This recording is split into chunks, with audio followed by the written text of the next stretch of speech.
your garden is about to go to sleep for months. But here's the secret. What you do right now in November determines whether your spring garden will be absolutely stunning or just average. I'm Sam, and I'm going to show you exactly how to prepare your garden so that when warm weather returns, your plants explode with life and beauty. Stick around because I'm sharing 5 game-changing techniques that most gardeners completely miss. Don't forget to hit that subscribe button and ring the notification bell so you never miss these valuable gardening tips on Seniors Gardening Advice. Step 1. Getting your soil ready for next season. Let me start by talking about something really important, your soil. November is the absolute perfect time to think about what your earth needs. Many people don't realize that the ground underneath their plants is where all the magic happens. Think about this. Whether you're planning to plant beautiful flowers, create a new garden border, or grow vegetables for your kitchen table, the soil needs to be in tip-top condition right now. The work you do today will pay off big time when spring arrives and your plants start growing strong and healthy. Here's what I used to do, and honestly, it was exhausting. We would dig deep, and I mean really deep, using something called double digging. You had to push a spade blade down twice, mixing all the layers. My back was sore for weeks. But times have changed, and I've learned better ways to work the garden. These days I use what's called surface cultivation. It's much easier and honestly just as effective. If you're starting a brand new garden bed or bringing an area under cultivation for the very first time, you should dig down about 1 spade blade deep. That's enough. Don't go crazy trying to dig down like I used to. The real secret is adding organic matter. This is where everything changes. You can use compost from your own garden pile, or you can buy bags of soil improver from your garden center. Work this organic material gently into the top layer of soil. You don't need much, just enough to mix it in. Another smart technique is to use a garden fork and cultivate down to about half the depth of the fork's prongs. That's honestly all the work you need to do at this stage. Easy, right? Here's an important warning. If your soil is too wet to work with, if it sticks to your tools, then stop. If it's frozen hard, don't work it. You'll damage the soil structure, and that's not worth it. Wait for better conditions. Your garden will thank you for being patient. Step 2. Understanding different soil types and improvements. Now let me talk about something most people get confused about. Different soils need different treatments. If you have sandy soil, sand drains too quickly. When you add organic matter like compost or well-rotted manure, it acts like a sponge, holding moisture in the soil so your plants don't dry out during hot spells. This is incredibly useful if you live in a dry area. If you have clay soil, this is trickier because clay holds water but doesn't drain well. Here's what works. Add plenty of organic matter and add sharp grit, lots of grit. The grit won't break down like compost does. It stays there year after year, gradually improving your drainage. When you layer organic matter and grit on top of clay soil over time, you create this wonderful, rich growing medium that plants absolutely love. The combination is powerful. The organic matter feeds your soil and holds nutrients. The grit improves drainage, so roots don't sit in waterlogged conditions and rot. Together, they're unstoppable. At this point, in late autumn, that's all the work your soil needs. Leave it as is through the entire winter. Yes, the winter. Some people think they should keep digging and turning things, but no, leave it alone. Pull up the occasional weed if it appears. Use a hoe if needed. But generally, your soil is ready and waiting, all prepared for the crops and plants coming in March and April. Step 3. Protecting your tender plants from frost. This step is critical, and I can't stress it enough. Some plants are just too delicate to survive freezing winter temperatures. They come from warmer climates, and frost will kill them. I'm talking about plants like citrus trees, oranges, lemons, limes. These beautiful plants need protection. Bring them inside to safety. A greenhouse is ideal. If you don't have a greenhouse, a brightly lit room in your house works fine. Make sure they get good light. Many people put them in dark closets and wonder why they die. They need light. Keep them warm and bright, and they'll survive winter happily. Now, let's talk about olive trees. I have to give you an important warning here. There's a disease called Xylella that's affecting olive trees in many areas. Before you go buying olive trees for your garden, check if this disease is present in your region. If it is, it's probably better to skip olive trees altogether. But if you already have an olive tree and you know it's healthy, you have options. You can wrap it with white fleece to insulate it against the cold. This works fairly well. Or, and this is even easier, get one of those fleece bags made especially for plants. You just slide the bag over your plant, pull the drawstring tight at the bottom, and you've created a protective shell against frost. The plant stays insulated inside while air can still circulate. It's simple and it works. Dahlias are another plant that needs your attention right now. These plants have thick, fleshy tubers under the ground, basically big fat roots.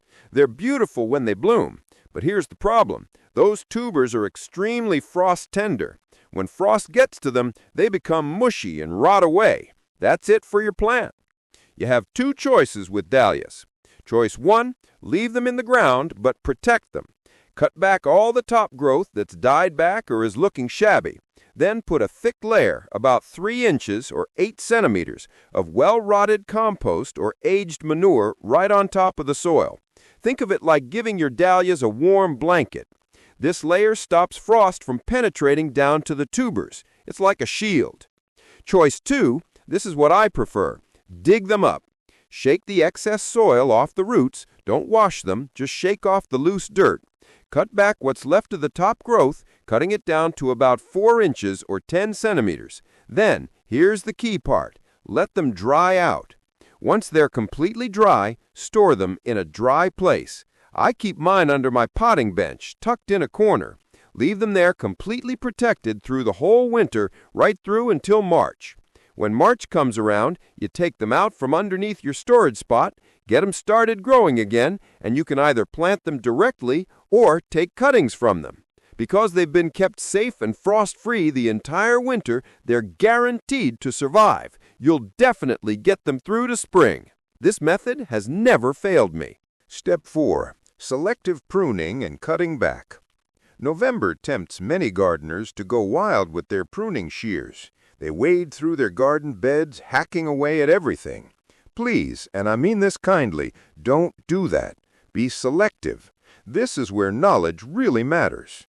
Some plants should definitely be cut back. Look at catmint, for example. When it's finished flowering and looking brown, you can absolutely cut it back hard. Use your shears and take it back as far as you want.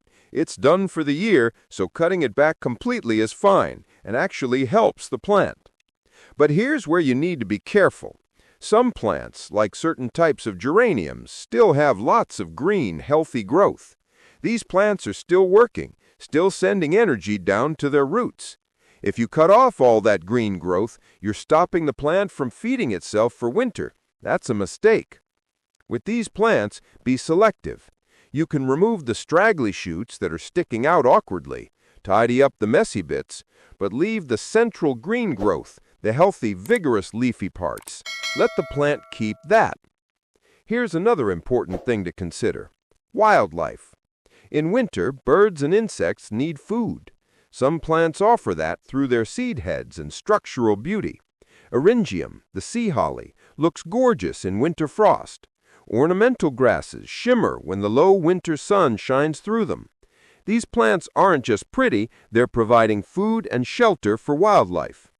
Cut back the things you know won't help wildlife or look good to you, but do it gradually, bit by bit. Don't try to finish everything in one afternoon. You'll feel less overwhelmed, and honestly, your garden will look better when you do it gradually. Why does selective cutting matter so much? Think about a hairy-leafed plant like catmint. If you leave all that dead or dying foliage on it through winter, it will start to rot. Dead, wet plant material becomes this soggy, gunky mess as you head into the wettest months. When you cut it back properly, you let air circulate around what's left. The roots underneath the soil will be protected and fine, but the parts above ground stay fresh and don't rot into mush. Here's a simple rule to follow. If a plant looks completely brown and is clearly dying back, you can cut it almost to ground level. If it's still green and actively growing, leave it. Let it send that green nutrition down into the roots where it's needed. You'll be robbing the plant of essential nutrition if you remove all its green leaves. After you've finished selective cutting, look at your work. You should see that areas still look healthy and vibrant, not bare and dead. Nothing should look completely wiped out. Your plants will head into winter looking trim and tidy, but still vigorous and full of potential. That's the goal.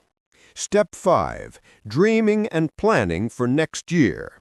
Here's something most people forget to do, but I think it's one of the most important steps.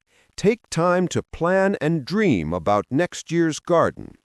When your work is done, when everything is tidied up and your soil is prepared, sit down, relax, look through the seed packets from this year. Go back through them. Think about what worked and what didn't. Ask yourself these questions. Did that variety of flower turn out great? Did it thrive, or was it disappointing? Would I grow it again? Would I try something new this year? I keep a garden notebook. I write down notes about what grew where, what worked, what didn't. I make notes about trying something new next season. This simple practice is incredibly valuable. Let me give you examples from my own garden. Sweet peas performed beautifully this year. I grew them up obelisks, and they looked stunning. But here's the work. I had to water them constantly during the hot months. The weather was really hot and dry, and those peas needed water. But the effort was worth it. I picked continuously, and new flowers kept coming. I'm definitely growing those again. Cosmos. Wow! This year's cosmos were absolutely amazing. They were so prolific. The candy stripe variety especially did wonderfully. I'm putting those on my list to grow again for sure. Maybe you'll try something you've never grown before. Maybe you'll repeat a success. Maybe you'll skip something that never quite worked out. This is the beauty of gardening. Every year is a new opportunity to create something better. Here's the thing about autumn and winter in the garden. Most people think of it as the end of the year, the end of the growing season, the end of color and activity. But honestly, it's really the beginning of the next gardening year. This is when planning happens. This is when dreams form. It might seem like just daydreaming to look through seed catalogs and make notes, but dreams turn into reality. You'll have a few seed packets and some good planning, and suddenly you're creating a garden that's better than the year before. Farmers say that next year will be worse than this year. They're pessimists. It's just how farmers think. But gardeners know something different. Gardeners know that next year will always be better than this year. We learn, we try new things, we keep improving. My dream is to bring gardening and the joy that comes with it to as many people as possible. You stuck with me through this entire guide, and I hope you've learned something valuable. If you haven't subscribed to Senior's Gardening Advice yet, please click that subscribe button now. Hit that notification bell so you never miss a new video. There's so much more content coming. More tips, more techniques, more inspiration for your garden. Share this video with friends and family who love gardening. Comment below and tell me which step you're most excited to tackle in your garden this November.